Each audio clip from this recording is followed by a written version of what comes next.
विभागातील शिवसेना पक्षाचे, भारतीय जनता पक्षाचे, त्याचबरोबर राष्ट्रवादी काँग्रेसचे, महायुतीमध्ये सहभागी असलेले सर्व घटक पक्षांचे उपस्थित असणारे सन्मान्य पदाधिकारी, उपस्थित असणारे या ठिकाणी माझे बंधू आणि भगिनी, मी सर्वप्रथम तर आपल्या सर्वांचेच या ठिकाणी मनापासूनचे आभार मानते की आज महायुतीचे उमेदवार आदरणीय खासदार तटकरे साहेबांच्या प्रचारार्थ म्हणून ही सभा आपण त्या निमित्ताने आयोजित केली। तसं पाहायला गेलं तर हा लोकसभा मतदारसंघ भौगोलिकरित्या हा अतिशय मोठा असणारा हा मतदारसंघ आहे। सुरुवात ही पेणच्या खरपाड्यापासून होते आणि हा गुहागर विधानसभा मतदारसंघामध्ये येणारे हे सर्व क्षेत्र, त्याचं अंतर्गत साधारणपणे आपण बघितलं तर हा मतदारसंघ 300-350 किलोमीटर इतका हा मतदारसंघ मोठा आहे। भौगोलिकरित्या या ठिकाणी मोठा असल्यामुळे लोकसभेचे जे इथले उमेदवार आहेत, खऱ्या अर्थानं जे लोकसभेचं प्रतिनिधित्व करणार आहेत, यांचा जनसंपर्क, त्याचबरोबर प्रत्येक कानाकोपऱ्यापर्यंत विकास कामं ही होणं साधारणपणे मतदार बंधू भगिनींची इच्छा असते किंवा त्यांची त्या पद्धतीने ती मागणी असते। 2019 मध्ये पहिल्यांदा खासदार होण्याची संधी तटकरे साहेबांना मिळाली। 2014 ते 2019 पर्यंत पहिल्यांदा जरी त्यांनी निवडणूक लढवलेली असली त्यावेळेला अल्पशा मताने त्यांचा पराभव झाला आणि मग त्यावेळेमध्ये ज्यांच्यावर या मतदारसंघाने खासदार म्हणून काम करण्याची जबाबदारी दिली त्यांना देशाचे पंतप्रधान नरेंद्र मोदी साहेबांच्या नेतृत्वाखाली सुद्धा केंद्रीय मंत्री म्हणून काम करण्याची संधी मिळाली। त्यांच्याकडून फारसं काही या ठिकाणी विकास कामं झालेली पाहायला मिळाली नाही।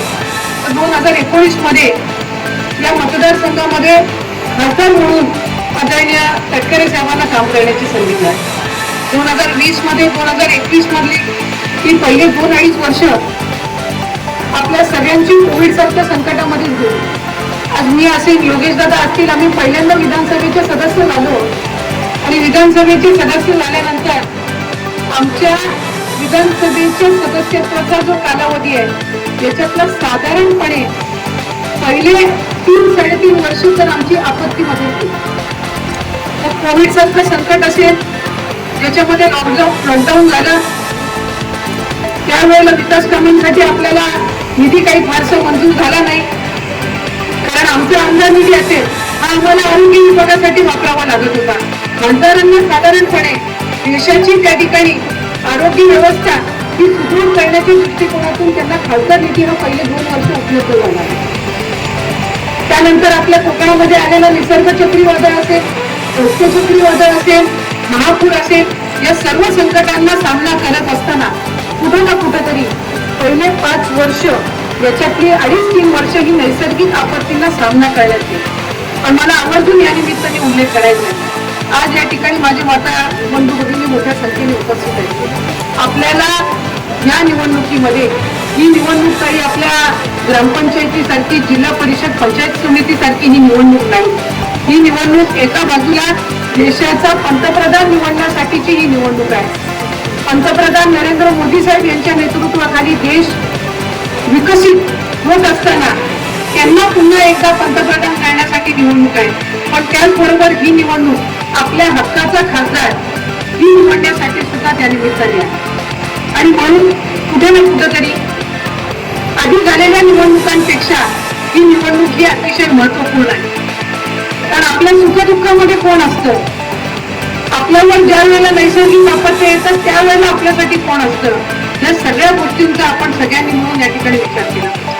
आज रामदासबाईंच्या नेतृत्वाखाली या संपूर्ण विभागामध्ये महायुतीच्या सरकारच्या कालावधीमध्ये आलेली विकास कामं तुम्ही सगळ्यांनी पाहिलेली आहेत। विनय नातू साहेबांनी आत्ताच माझ्या आधी या ठिकाणी मनोगत व्यक्त केलं। शासनाच्या, केंद्र शासनाच्या ज्या विविध योजना आहेत याच्यामध्ये अधिकाधिक नागरिकांना प्रत्यक्षात या योजनांचा लाभ घेणं याच्यामध्ये आपण जास्तीत जास्त लक्ष केंद्रित केलेलं आहे आणि खऱ्या अर्थानं नरेंद्र मोदी साहेबांच्या नेतृत्वाखाली गरीबातल्या गरीबाला अन्नधान्यापासून जे काही योजना आहेत जर त्यांना डीबीटीच्या माध्यमातून जर उपलब्ध करण्याचं काम कोणाच्या माध्यमातून झालं असेल तर ते निश्चितपणे केंद्र शासनाच्या माध्यमातून महायुतीच्या सरकारच्या कालावधीमध्ये सन्मान्य मुख्यमंत्री एकनाथजी शिंदे साहेब यांच्या संकल्पनेतून सन्मान्य उपमुख्यमंत्री देवेंद्र फडणवीस साहेब असतील, उपमुख्यमंत्री अजितदादा असतील, खऱ्या अर्थानं महायुतीचं सरकार कार्यरत असताना शासन आपल्या दारी अशासारखा एक उत्कृष्ट उपक्रम या ठिकाणी राबवण्यात आला आणि मला मनापासूनचा आणि आवर्जून या ठिकाणी उल्लेख करावासा वाटतो की आज रत्नागिरी जिल्ह्यामधल्या प्रत्येक विधानसभा क्षेत्रामध्ये सर्वात जास्त लाभार्थ्यांपर्यंत पोहोचण्याचं काम हे शासन आपल्या दारी या उपक्रमाअंतर्गत झालेलं आहे. ज्या वेळेला शासनाच्या कामांसाठी दाखल्यांसाठी 6 महिने आपल्याला वाट बघायला लागायची, एका छताखाली आपल्याला शासन आपल्या दारी या उपक्रमाअंतर्गत सर्व शासकीय दाखले असतील, सर्व आपली रखडलेली कामं असतील ती त्या निमित्ताने होत असताना पाहायला मिळाली. लाभार्थ्यांना थेट लाभ हे अधिक प्रमाणामध्ये मिळायला लागले. शेवटी एक मतदार किंवा एक नागरिक काय विचार करतो की शासनाच्या ज्या ज्या काही या विविध योजना आहेत त्या आमच्यापर्यंत पोहोचल्या पाहिजेत, आम्हाला त्याचा लाभ मिळाला पाहिजे आणि तो लाभ मिळत असताना आम्हाला जी कुठं फेऱ्या मारायला लागत असतात तहसील कार्यालयामध्ये किंवा तलाठी कार्यालयामध्ये ती त्या निमित्ताने कमी व्हावी ही एक माफक अपेक्षा त्या निमित्ताने असते. आज आपल्या इथली बरीचशी मंडळी ही मुंबईमध्ये वास्तव्य करत असतात. मला आवर्जून आपल्याला सगळ्यांना या ठिकाणी सांगायचं ते आपल्या सगळ्यांना एक प्रामाणिक पद्धतीनं वाटतं, कारण माझ्या इथे श्रीवर्धन विधानसभा मतदारसंघ आहे, महाड आहे, इथं दापोली आणि गुहागर असेल, आपल्या संपूर्ण परिसरातील गावातली जी मंडळी आहे ती तरुण मंडळी ही मुंबईमध्ये वास्तव्य करतात नोकरी व्यवसायाच्या निमित्ताने आणि खऱ्या अर्थाने ग्रामस्थ म्हणून किंवा इथं राहणारे ज्येष्ठ नागरिक म्हणून आपल्या सर्वांची इच्छा असते की आपली लेकरं बाळं इथंच राहावी, इथंच त्यांना चांगल्या पद्धतीची नोकरी मिळावी.